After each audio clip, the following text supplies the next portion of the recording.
Buenas tardes. Bueno, como ya me presentaron, mi nombre es Tatiana Domínguez, yo soy trabajadora social, orgullosamente trabajadora social, soy de Colombia, tengo una maestría en salud sexual y reproductiva de Bogotá y un máster en salud sexual y reproductiva también en terapia de pareja en la Escuela de Psicología y Psiquiatría de España, y también soy escritora y docente universitaria en Popayán. Y hoy voy a hablar sobre la educación sexual, gracias, como desarrollo potencial de los adolescentes y el papel del trabajador social dentro de la educación sexual.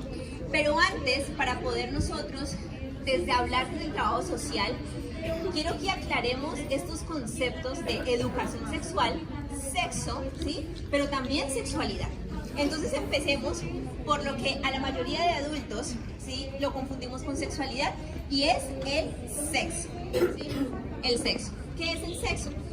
Es lo biológico, hombre, mujer, pero también lo llamamos a ese encuentro sexual, penetrativo o coital, ¿sí? Eso es el sexo. Pero no es lo mismo a la sexualidad. ¿Qué es la sexualidad? En este momento estamos teniendo un encuentro sexual no penetrativo, sino orgásmico mental, ¿sí? Porque, ¿qué es la sexualidad? Es todo eso que me invita a sentir placer y deseo, ¿sí? ¿Alguien de aquí sabe cuál fue nuestro primer placer en la vida? Amamantar. Exacto, gracias. El amamantar, sentí placer. Inclusive hay estudios que mencionan que yo al amamantar puedo llegar a tener un orgasmo, ¿sí?, sexual, no erótico. Yo de bebé no estoy pensando en el sexo, estoy pensando en la sexualidad y en mi placer, ¿sí? Entonces, ¿qué es la sexualidad? Es todo un paquete completo de comportamientos que tiene el ser humano. Esas interrelaciones. ¿Y qué trabaja el trabajo social? La palabra clave, se lo digo a mis estudiantes, las interrelaciones. Pare de contar. Pero entonces, ¿qué es la educación sexual? Claro, el sexo hace parte de la sexualidad, pero no es un todo y no es lo mismo, ¿sí? Cuando nosotros hablamos de sexo en adolescentes, hablamos de encuentros sexuales, pero cuando hablamos de sexualidad en adolescentes, estamos hablando de que ellos sufren, tienen dolores y su única responsabilidad no es ganar una materia, matemáticas, inglés, español y química, sino que además tienen la responsabilidad de sentirse acogidos ante la sociedad, ¿sí? Y que nos pasa muchísimo a los adolescentes, o les pasa mucho a los adolescentes. ¿Qué es la educación sexual? Es lograr llegar a los adolescentes, pero también a las personas inclusive adultas y mayores, y decirles que ellos sienten y pueden sentir placer, deseo y no netamente erótico sexual, y que siempre el placer de cada uno de ustedes, en este caso de los adolescentes, es primordial.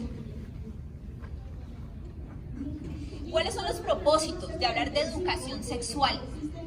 Primero, mejorar el bienestar de los adolescentes. Cuando hablo de bienestar, claro, hablamos de sexualidad, entonces pensamos que solamente es el sexo. Hablamos del bienestar social, del bienestar de los adolescentes desde lo social, lo emocional, también lo familiar, que nosotros trabajamos muchísimo eso.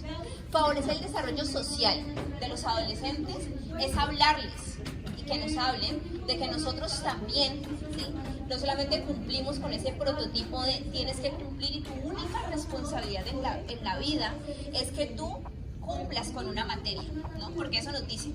Pero, ¿qué hay? ¿Algunos de ustedes le hablaron de una ruptura amorosa? Les pregunto. ¿De cómo superarlo, de cómo afrontarlo, de cómo vivirlo? Quizás a la mayoría no. Y tememos hablar de ese tema. Cuando yo hablo de educación sexual, la gente, inclusive profesionales, siempre lo refieren a lo malo. Para mí, ¿qué es lo malo? Evitar abusos sexuales, embarazos inesperados o no deseados, ¿sí?, enfermedades e infecciones de transmisión sexual. Pero aquí no hablamos desde lo malo, hablamos desde lo que yo quiero ser, desde mis placeres. Entonces, ¿cómo empiezo a hablar yo, Tatiana Edos, desde la educación sexual? No desde decirle que hay métodos anticonceptivos, sino decirle que tiene el derecho a sentir placer y deseo, que tiene derecho a tener un proyecto de vida cambiante, ¿sí?, a partir del consentimiento. Que puedo tener eso, que si yo tengo un proyecto de vida claro, ¿sí?, yo puedo, ¿sí?, evitar tener embarazos por medio de los métodos anticonceptivos, pero no como la planificación familiar, como fuente primordial de la educación sexual. porque estamos en nada. El trabajo social, y hablo en Colombia, está enfocado netamente la educación sexual a la parte clínica. Yo les digo, desde Colombia, yo no puedo hacer parte de la Asociación Colombiana de Sexólogos, porque me dicen a mí que soy trabajadora social. Les pregunto a ustedes, imaginemos un mundo donde cada adolescente tiene acceso a una educación sexual completa y comprensiva. En este mundo, que les invito a que imaginen, ¿sí? En este mundo ideal, cada adolescente tiene acceso a información verídica, veraz, y no solamente desde profesionales, sino también desde sus padres. ¿Cuántos de aquí son padres? ¿Me pueden levantar la mano, por favor? Les pregunto, quisieran que sus hijos no sufrieran, ¿verdad? Yo creo que mi mamá no quisiera que yo nunca sufriera, pero ella no me puede meter en una burbuja y no evitármelo, pero sí me puede dar las herramientas suficientes para yo saber cómo afrontar esos inconvenientes que yo tengo. En el ámbito social, familiar, emocional, pero también sexual, es decir, la toma de decisiones positivas en mi vida. Ahora, yo les pregunto a ustedes para que se lo cuestionen personalmente. ¿Cómo me siento hablando de sexo, de vulva, vagina, pene, ¿sí? Vibradores, lubricantes? ¿Cómo me siento al hablar yo de esa temática? ¿Sí?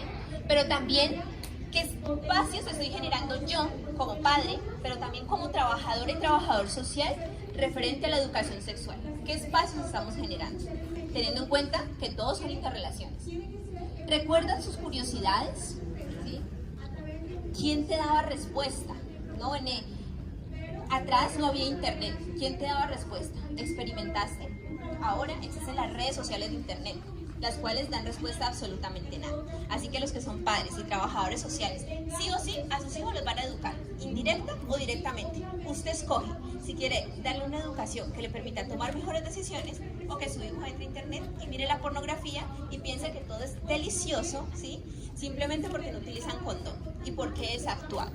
Yo siempre comparo la pornografía con Harry Potter. Es muy hermoso y todo, pero todo es ficción y nada de eso es real. Se deben formar individuos capaces de construir relaciones saludables, respetar la diversidad y toma decisiones que beneficien no solo su vida personal, sino también el tejido social en el cual habitamos. Ese es el papel de los trabajadores sociales, pero también de los padres. Pero me dicen a mí, es que la primera escuela son los padres de familia. Entonces debemos unirnos para derribar las barreras que impiden una educación sexual completa. ¿Cuáles son las barreras? El padre de familia a mí me dice que no le habla de educación sexual a sus hijos, pero la pongo a escuchar la canción que dice que se lo meten 4 por debajo, por arriba, sin condón, y él me dice que no quiere educar a su hijo de educación sexual. ¿Pero qué está escuchando? Vuelvo y repito, no los podemos meter en una burbuja, pero sí les podemos dar herramientas suficientes. La educación sexual en el ámbito del hogar. La primera escuela, como todos sabemos, es el hogar. No es una simplemente conversación que genera barreras, ¿no? Cuando a uno le dicen como adolescente, tenemos que hablar, uno se enfría, ¿sí? Pero si nos hablamos desde los valores, del amor propio, del reconocimiento, es diferente. Como trabajadores sociales, podemos ofrecer recursos, orientaciones y apoyo a las personas de todas las edades para empoderarlas y que puedan comprender la importancia de la educación sexual, pero también de su cuerpo, deseos, placeres y principalmente de sus derechos sexuales y reproductivos, pero no solamente como derechos sexuales y reproductivos juntos, sino como derechos humanos. Los trabajadores sociales somos facilitadores de información y defensores de los derechos y promotores de una educación sexual como recurso fundamental para el empoderamiento individual. No es cuestión que estamos haciendo como trabajadores sociales en la educación sexual, sabiendo que es un todo. Somos trabajadores sociales, orgullosamente somos trabajadores sociales y no queremos solo impactar la población, sino transformar espacios para que los adolescentes puedan tomar mejores decisiones y con ello potenciar todo el ámbito social. Si yo impacto simplemente, no transformo. Pero si yo realmente hoy les toqué algo a ustedes, quiere decir que todos nosotros vamos a empezar a transformar. Y cuando transformo un mundo, que vendría siendo un mundo de un adolescente, transformamos y potenciamos el desarrollo social y espacios sociales en todos los ámbitos. Muchísimas gracias.